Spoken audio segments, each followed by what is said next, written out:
नमस्ते दोस्तों, विज्ञान भैरव तंत्र की इस यात्रा में आपका स्वागत है। आज हम बढ़ेंगे 58वें सूत्र की ओर।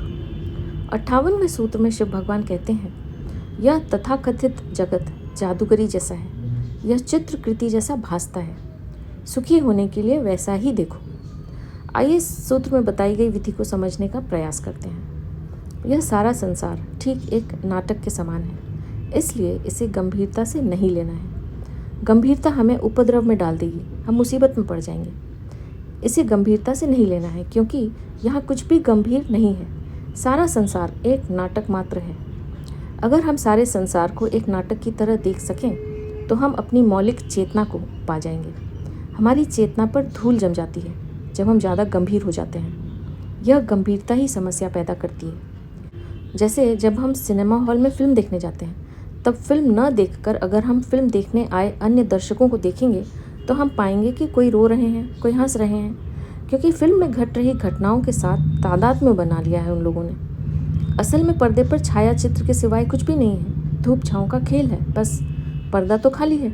मगर दर्शक भूल गए हैं कि यह केवल कहानी है।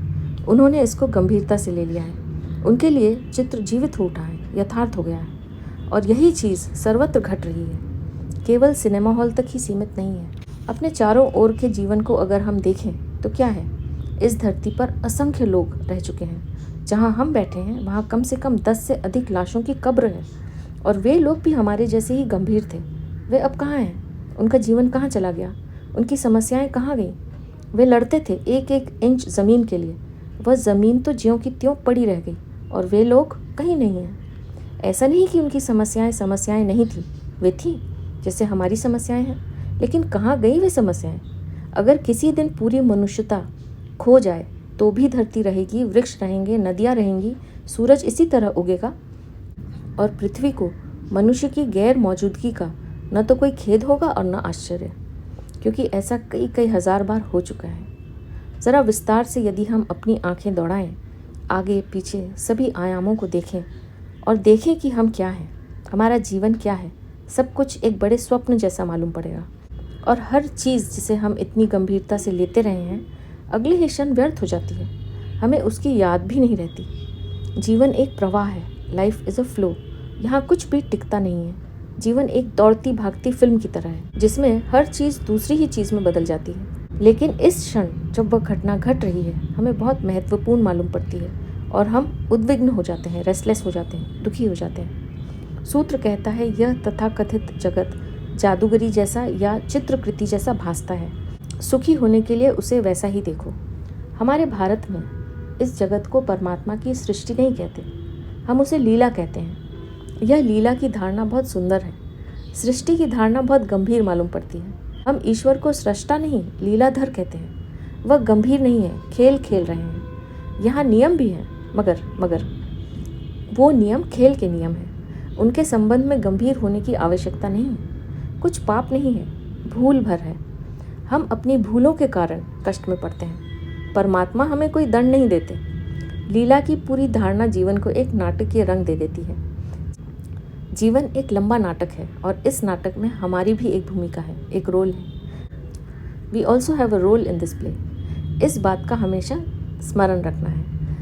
अगर हमने इस नाटक को गंभीरता से ले लिया तो हम दुखी हो जाएंगे। गंभीर चित्त से हम कभी सुखी नहीं हो सकते, और सुखी होने का उपाय नहीं ढूंढना है, केवल अपनी दृष्टि बदलनी है।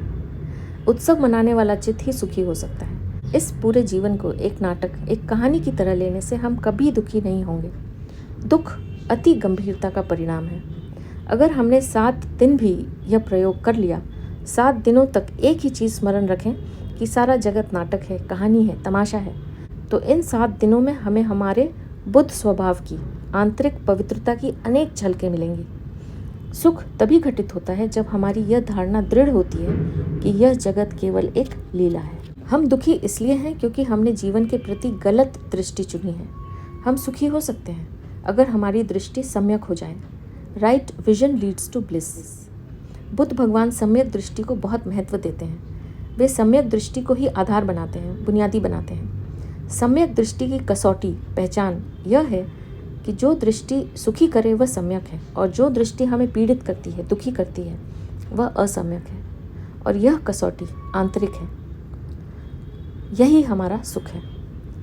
तो यह था 58वां सूत्र। आप भी इस सूत्र में बताई गई विधि का प्रयोग कीजिए और देखिए कि आपको कैसा अनुभव होता है। अब मैं आपसे आज्ञा लूँगी। आपका बहुत बहुत धन्यवाद।